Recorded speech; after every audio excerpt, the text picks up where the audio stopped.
Hi, I'm William Stewart, co-founder of Teleios. Welcome back to our verse-by-verse study on the book of Matthew.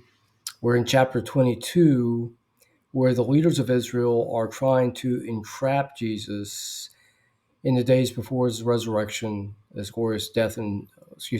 terrible death and glorious resurrection. So far, the Herodians have failed, and then the Sadducees have failed. Now it's the Pharisees' turn. So let's go to the text. Verse 34. But when the Pharisees had heard that he had put the Sadducees to silence, they gathered together.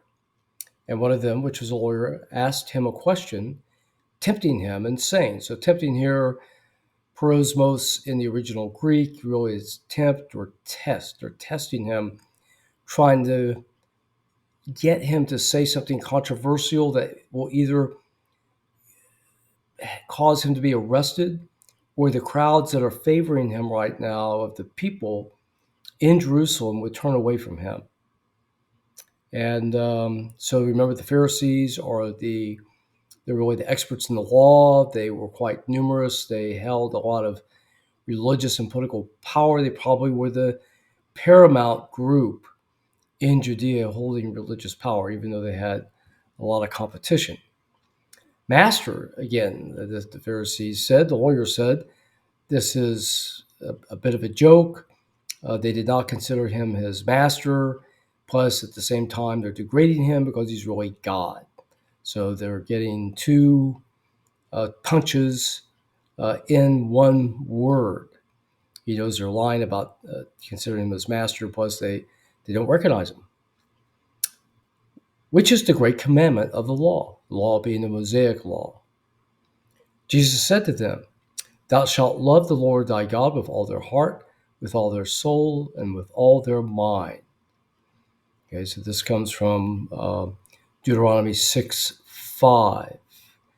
The word here for love, agape love, is the unique, well, it's not unique. It was not used that much in the original Greek in the secular sense, but the Bible took this word and really gave it its meaning to mean a giving, godly love, a love based on our obedience to God. 1 John 5:2 and 3. It really took over the concept of love and is the only word I know of for now in modern Greek, whereas they used to have multiple words. This is the first and great commandment. And the second, so he's getting a bonus here. He didn't ask for the second commandment. Like unto it, thou shalt love thy neighbor as thyself. Plusion in the original Greek means neighbor, someone near. On these two commandments hang all the law and the prophets. So the law being the Torah, the first 5 books of the Bible, the prophets being the prophetic books, the major and the minor prophets. So what did this mean? That the lawyer, it's not recorded what he did, but there's no more conversation after this. So the lawyer tried to back him into a corner to say something controversial. The Pharisees were the expert in the law, the Mosaic law. I think they were thinking if they just got him to say something that some of them would disagree with in terms of the greatest commandment, surely you can make an argument on multiple greatest commandments, perhaps from their view, they would start an argument that would perhaps degrade his authority. But what he did, he took the argument past their question.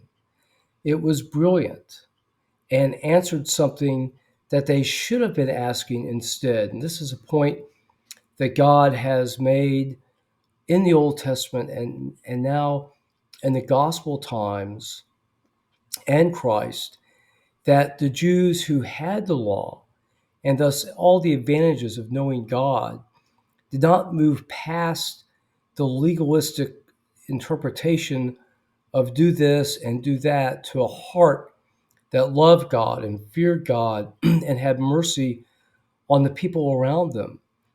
This is shown by the quoting of Isaiah 6:6 in Matthew 9 and Matthew 12, and it is noted in a number of other places in the Old Testament as well. So the there's a sense that the Israelites never matured to obtain that heart that he wanted them to have. I think that this was part of the reason for the exile, that they did not regard the people who were poor, who were needy. They were disobedient to God as well, and but had a cold heart, a heart of stone, as Ezekiel 37 says, 36, one of those two chapters. Sorry, at the end, and really did not measure up to what God wanted. I think Christ, by saying this, is reminding them, to the Pharisees in particular, who were so legalistic and so dependent on thinking that they were righteous because they did the law and then their own extra laws in the Talmud, that they were somehow righteous. And he's saying you're falling way short in the conversation. Okay, and then next time, Jesus throws right back at them another question and turning the tables. So I hope you'll join me for that. What have we learned today? That God wanted the Jews to have a heart for other people and for him of love. And it wasn't just about the law. We know now as Christians that can only occur by coming to salvation by faith alone in the death and resurrection of Jesus Christ. That gives us the regeneration by the Spirit, the indwelling of the Spirit.